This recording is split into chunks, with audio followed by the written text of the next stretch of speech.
Mesdames et messieurs, bonsoir et bienvenue à cette émission de On s'en parle. Alors, des nouvelles de la ville de Lassar, qui est de mieux placé pour nous en donner que son maire, M. Normand Hood. M. Hood, bonsoir. Bonsoir, M. Lacasse. Merci d'avoir accepté cette invitation. Ça fait plaisir. Quelle sorte d'année 2011 fut pour la ville de Lassar, sans entrer dans les détails, M. Hood, là, mais un survol. Est-ce que 2011 fut quand même une bonne année, si on parle de construction et de tout ça? Oui, 2011, ça a été une très bonne année. Pour nous autres, c'est une année record parce qu'au niveau de la construction, ça a été très, très bien. Ça, pourquoi ça a bien été, c'est qu'on a donné des incitatifs à nos contracteurs aussi pour développer de la construction résidentielle. Ça, c'est très important. Et puis, on a le domaine de la famille Trudel qui a développé une rue en 2011. Ça a très bien été. Tout vendu, puis il y a beaucoup de constructions qui se sont faites. Il est rendu dans la phase 2. Et puis, encore là, ça va très, très bien. Ça veut dire que puis, là, présentement, on a quand même des contracteurs, un autre investisseur qui veut construire des blocs appartements. Oui, exactement, on a vu ça. Ça veut dire qu'à ce moment-là, ça, pour nous autres, c'est très encourageant. Je pense que c'était une grosse année. Au niveau commercial aussi, au niveau commercial, je ne sais pas si vous voyez, on a quand même une grosse épicerie qui est en train de se construire. Oui, et puis, c'est plusieurs millions d'investissements. La SAC également qui va s'agrandir. Exactement. Oui. Je veux dire, pour nous autres, là, c'était une année là, qui est fantastique. Et puis, qu'est-ce qu'on souhaite? On souhaite que ça continue parce que c'est intéressant pour notre population aussi. Êtes-vous à Lassar comme un peu plusieurs villes, on parle de, même j'irais jusque plusieurs villes en Abitibi-Témiscamingue, en particulier, je sais que Rouyn-Noranda a un problème avec ça. Macamic a développé Fortin-les-Berges à un certain moment donné. Mais on manque de terrain. Il va venir un temps qu'on manque. On est borné un peu partout. Puis, est-ce que c'est un peu le cas à Lassar ou bien non? S'il y a encore beaucoup de place à faire du développement? Disons qu'il y a encore de la place pour du développement.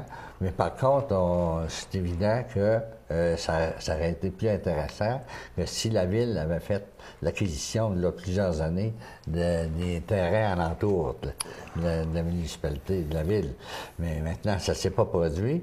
Par contre, nous avons fait l'acquisition, la Ville de Lassar, d'une terre qui appartenait à un privé, du côté est de la ville de Lassar. Okay. Et présentement, avec qu'est-ce que les privés ont comme terrain, il y a de l'espace pour faire encore beaucoup de construction à Lassar. Ça veut dire qu'à ce moment-là, c'est pas alarmant. OK. On va aller dans les principaux dossiers pour 2012, M. Hood, si vous me permettez. Il y en a beaucoup. On va les prendre un peu, parce qu'on ne passera pas tout ça quand même, parce que le temps va nous manquer, parce que j'ai quand même d'autres sujets aussi.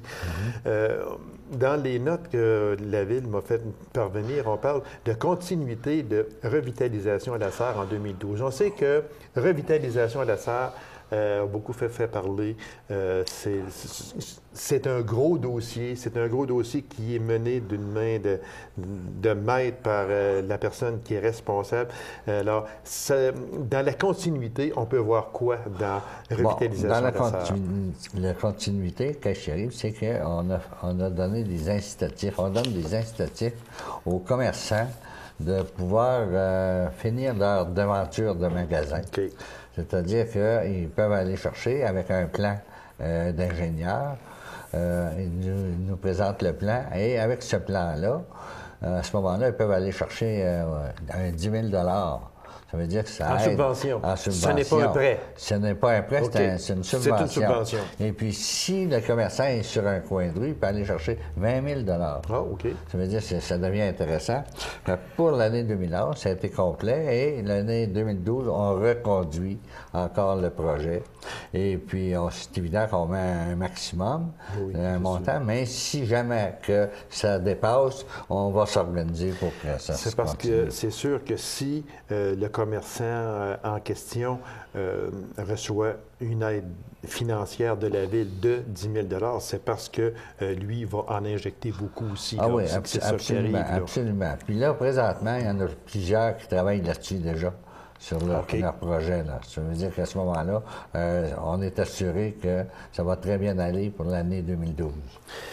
On parle également d'aménagement du site des Saltimbanques Desjardins. Oui, ça, il y a le terrain qu'il faut encore l'aménager. Et puis, c'est un investissement de 10 000 par la Ville, qu'à un moment donné, qui va se faire. Et puis, les gens, il y a de l'intérêt pour ce site-là.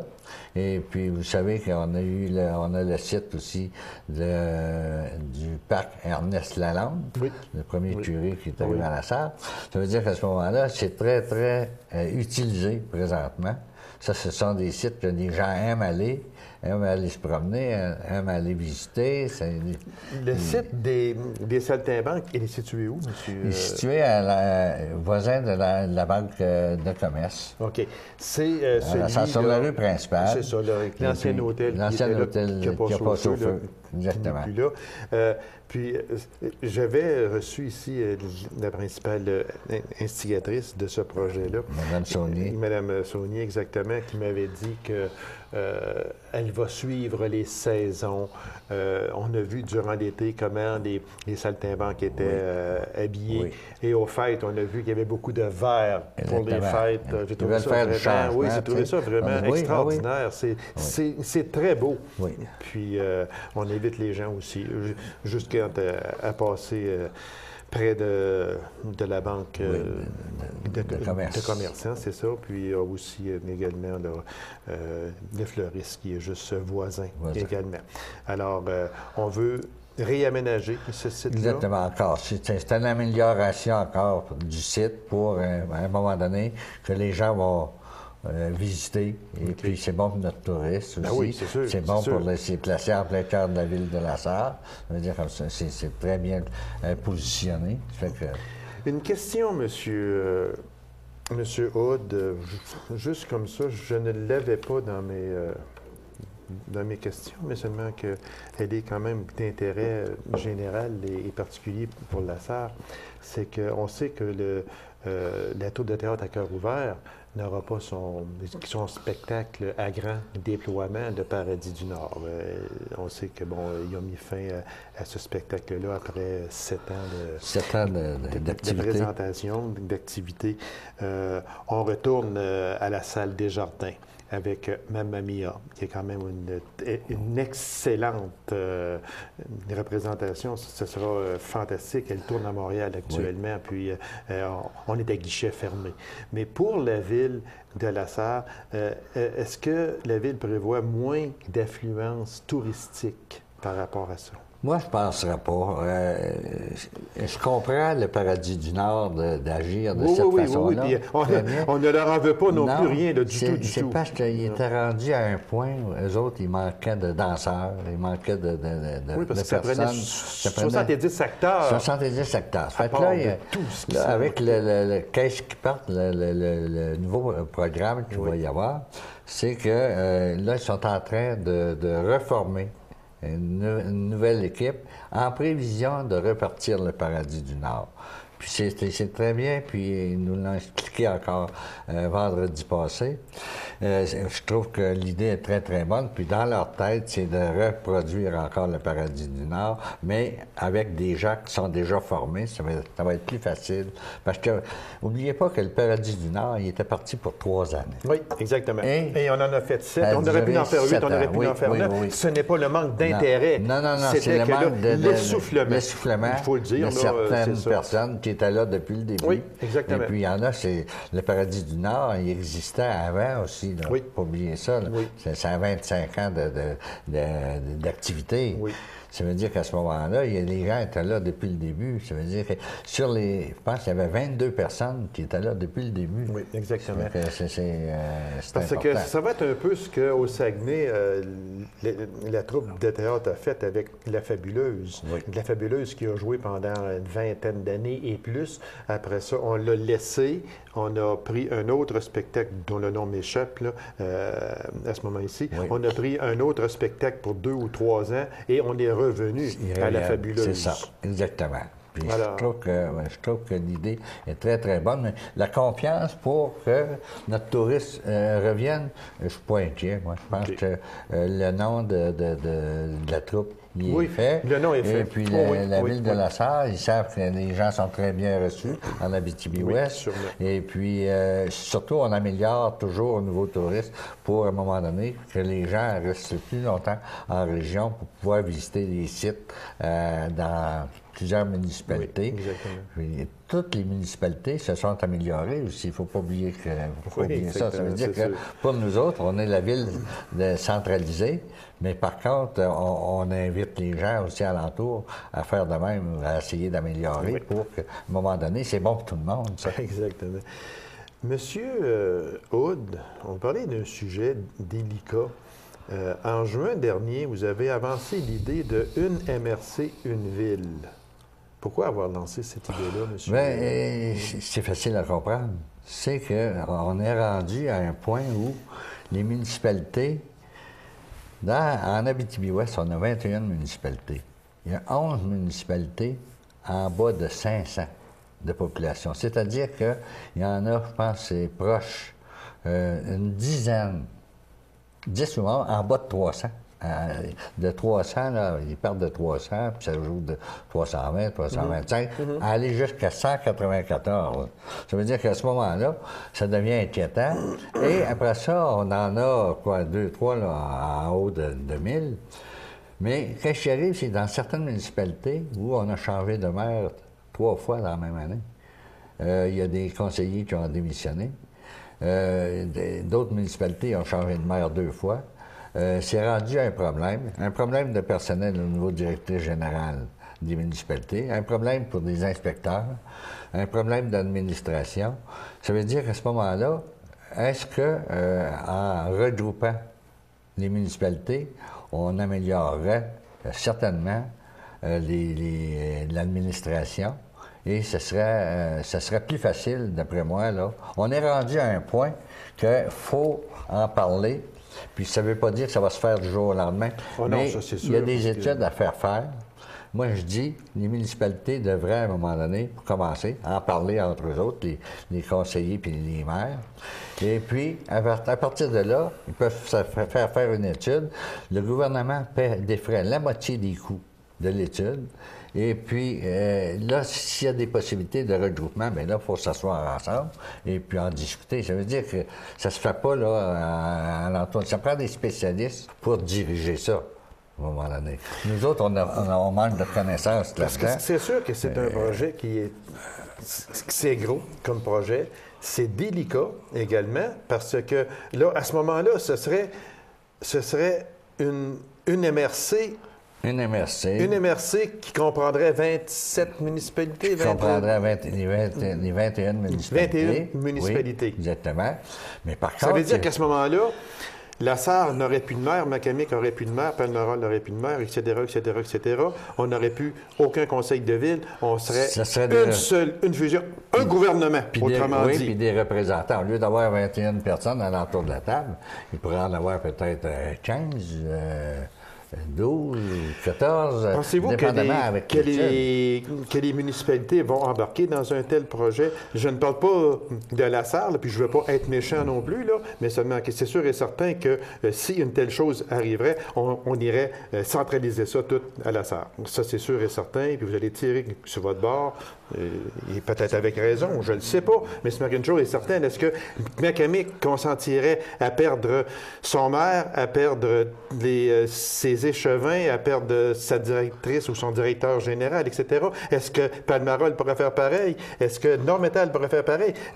C'est énorme comme projet à ce moment-là. Ils pourraient garder leur identité quand même, là. Même si ça fait partie d'une MRC, mais il y aurait moins de représentants autour de la table.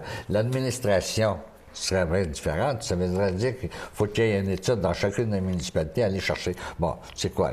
Les ressources humaines, les infrastructures, les valeurs, la dette. Chacun garderait ça. Ben oui, ils peuvent garder. Un peu comme Non, vous allez c'est prendre sûr que les autres municipalités alentour de Rouen. C'est sûr que c'est gros. Oui, mais c'est parce qu'alentour de Rouen, c'est qu'on est tous collés sur Rouen, tandis qu'ici, on n'est pas là, avec du parquet et avec Normétal. En tout cas, moi, je lance ça comme ça, là, tout simplement. Là. C'est sûr que ce sont des choses à penser. Mais à un moment donné, il faut essayer de voir plus loin. Parce que là, ça s'est rendu un problème. C'est parce que là, moi la question là, que je me pose, M. Hood, là, on va terminer aussi là, avec ça, on ne passera pas une émission là-dessus. Sauf que, moi, c'est toujours une question d'économie que l'on dit. C'est une question... Puis quand je pense, moi, à une fusion... Bon, on va donner juste un simple exemple de la fusion des caisses populaires de l'Abitibi-Ouest. Je reçois M. Boucher, etc. On en parle. Puis on va économiser 680 000 En tout cas, peu importe, là, les chiffres ne sont pas exacts dans ma tête au moment où l'on se parle, mais je sais que c'est 6 à 700 000 mais on ne fera rien. On ne coupe pas de caisse, on ne coupe pas de personnel, puis on va économiser. Ça serait pareil là, on pourrait économiser. On laisse tout en place pareil. Puis on va... Non, moi, j'ai de la misère avec ça, là, beaucoup. Mais je sais que c'est ça. Au niveau de l'administration, ça changerait beaucoup de choses. Ça, c'est clair.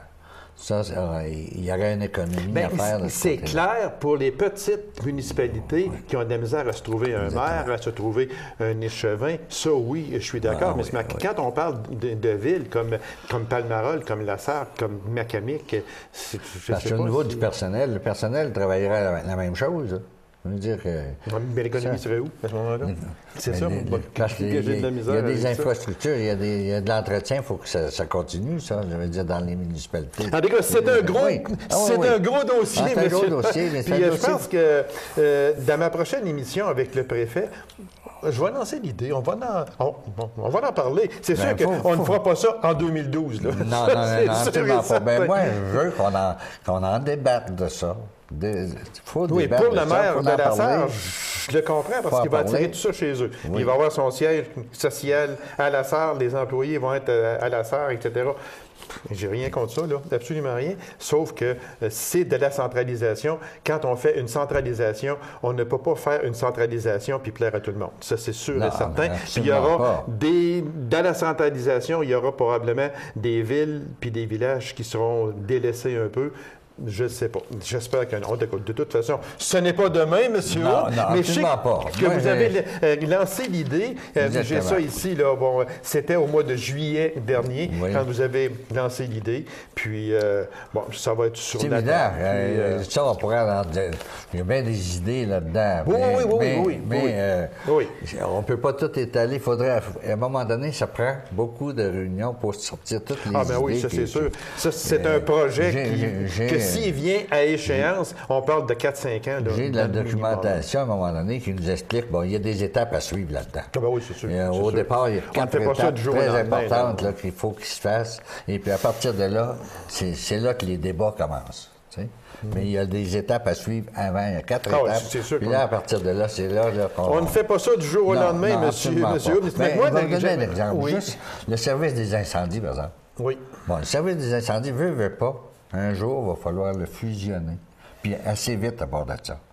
Là, c'est déjà un gros dossier, puis c'est un gros problème. Oui. Mais là, présentement, là, on a un schéma de sécurité incendie. Mais quand on regarde les municipalités, là, ceux qui ne sont pas couverts par qui n'ont pas d'équipement, tout ça. Et puis, il y a ceux qui sont équipés. On est quoi? À 11-12, on est équipé là, présentement pour le service des incendies. Mais il va falloir penser un jour d'avoir un chef pompier, d'avoir à un moment donné des secteurs qui sont regroupés. Et puis, veut pas, il faut s'en aller vers ça. Pourquoi? Parce que même ceux qui sont équipés, les municipalités qui sont équipées en service des incendies, si un feu en plein jour, ils n'ont même pas de personnel pour répondre au feu. Ça veut dire qu'à un moment donné, c'était une autre municipalité qu'il faut aller en support pour compléter. Parce que ça ne changera pas, même si c'est une fusion. Oui, parce qu'il va y avoir un chef pompier, puis il va y avoir des pompiers à ce moment-là. Si le chef pompier, puis les pompiers sont à la serre, puis il y a un feu à ta chaude, puis de service incendie. Non, mais si c'est, maintenant divisé par secteur, là, à ce moment-là, il va y avoir un plan d'action qui va être fait, puis il va y avoir des gens qui vont être prêts, toujours. Si jamais il se déclare un feu dans le jour, les gens sont ciblés. Si c'est pas, la nuit, c'est pas un problème. Non, parce que les gens sont mais c'est surtout dans le jour. Puis ça, c'est important. Ça veut dire que là, veut pas. On en parle encore. C'est juste pour un moment donné. Mais exactement.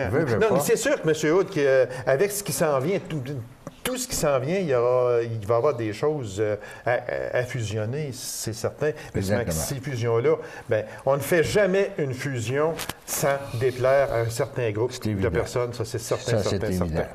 Bon, on va laisser les fusions, oui, M. Hood. On va revenir. Non, c'est vrai. Non, on en parle parce que ce sont des choses qui sont à venir. Exactement. Probablement à venir. Alors, on sensibilise un peu les gens. On commence à en parler, là. Je peux vous dire, moi, il y a des gens qui m'appellent.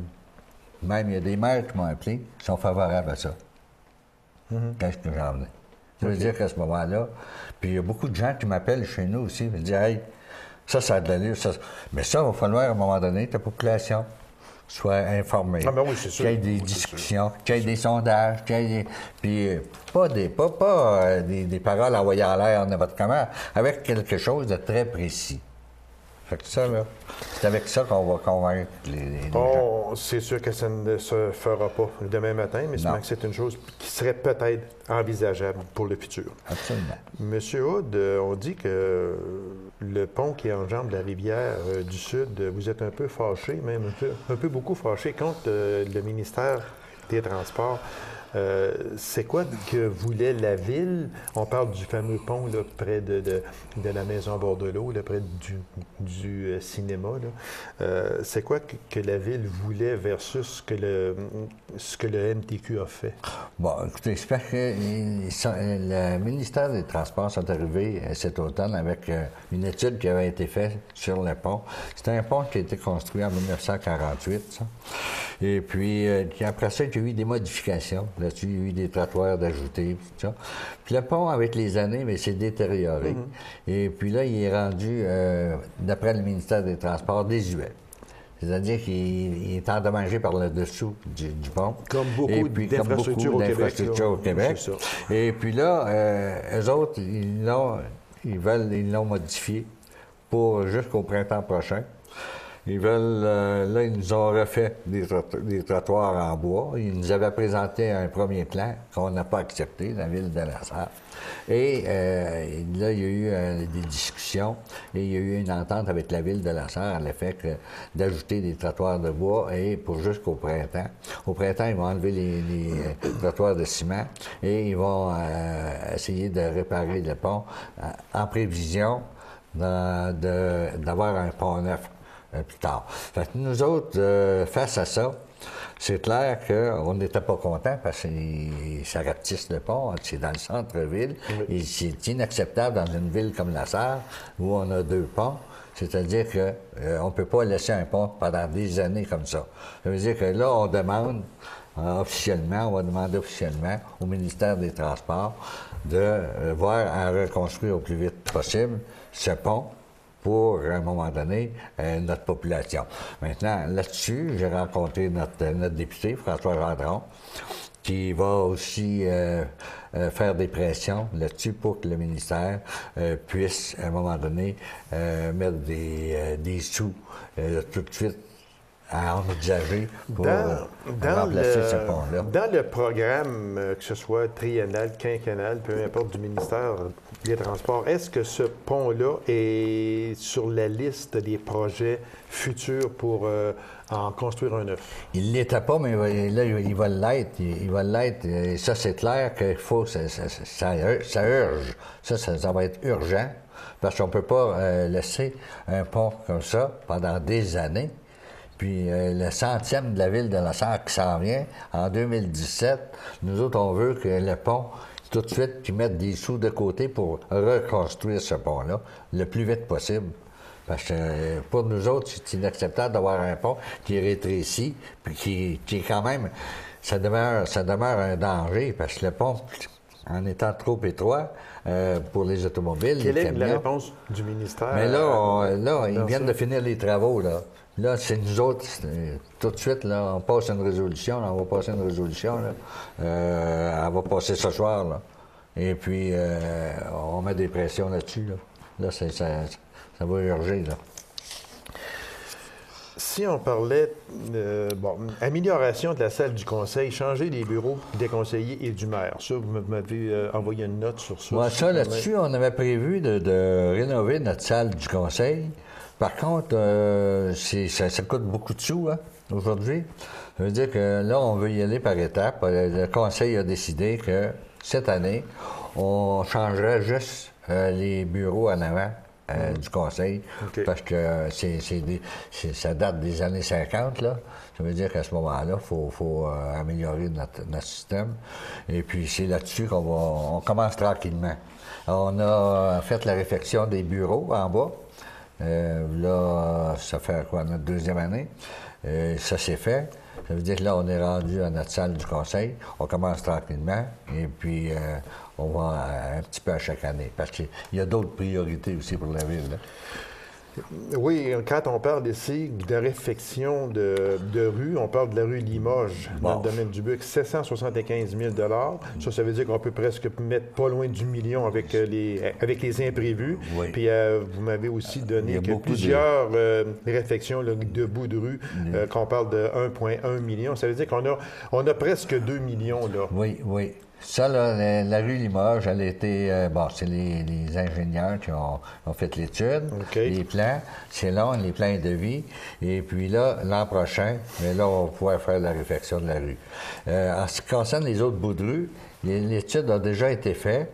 Par contre, ça, c'est avec les redevances du gouvernement qu'on reçoit sur la taxe sur l'essence. Ça veut dire qu'à ce moment-là, on a beaucoup de bouts de rue. Ça, cet argent-là doit être dépensé dans les infrastructures? Dans les infrastructures de rue, mais où on touche à l'eau et les égouts. On ne peut pas toucher ça pour faire juste la rue. Il faut qu'à un moment donné, qu'on soit obligé de toucher à l'eau et les égouts, et des remplacements de tuyaux, tout ça, là. Mais ça, l'étude avait déjà été faite, ça nous avait coûté 100 000 $ faire l'étude de toute l'eau et les égouts de la ville. Et puis, on en a pour à peu près 10 millions à faire de réparation. Mais tu peux pas faire ça dans une année, là. Il faut étaler ça sur plusieurs années. Et puis, c'est à partir de là, à partir de l'argent que nous recevons du gouvernement. Et en dépensant cet argent-là, on est obligé de mettre un certain montant, nous autres aussi. Si on a dépensé à même notre budget 300 000 $ par année, mais il faut le remettre, le 300 000 $ aussi, cet argent-là, quand on fait des travaux comme ça. C'est beaucoup... C'est beaucoup. C'est sûr que on parle de villes, que là, on parle, et surtout en Abitibi-Ouest, on parle de villes qui vont fêter bientôt un peu partout, même leur 100e anniversaire. C'est le cas de La Sarre, c'est le cas de Macamic également. Je pense que c'est la même année. C'est la même année. Alors, quand on parle de 100 ans d'existence, c'est sûr que là, il y a des travaux qui deviennent urgents à ce moment-là. Parce qu'il y a des parties de villes qui sont vieilles, puis des parties qui sont plus neuves. Par contre, on a beaucoup amélioré nos rues à la ville depuis quelques années. Et puis là, on s'aperçoit que ça s'améliore. Il en restera toujours à faire. Mais on va là tranquillement et puis on tasse, puis je pense qu'à date, les gens, on a amélioré beaucoup les trottoirs aussi. On a des gens à la ville de La Sarre, ça marche beaucoup. On s'aperçoit que ça a amélioré beaucoup les gens.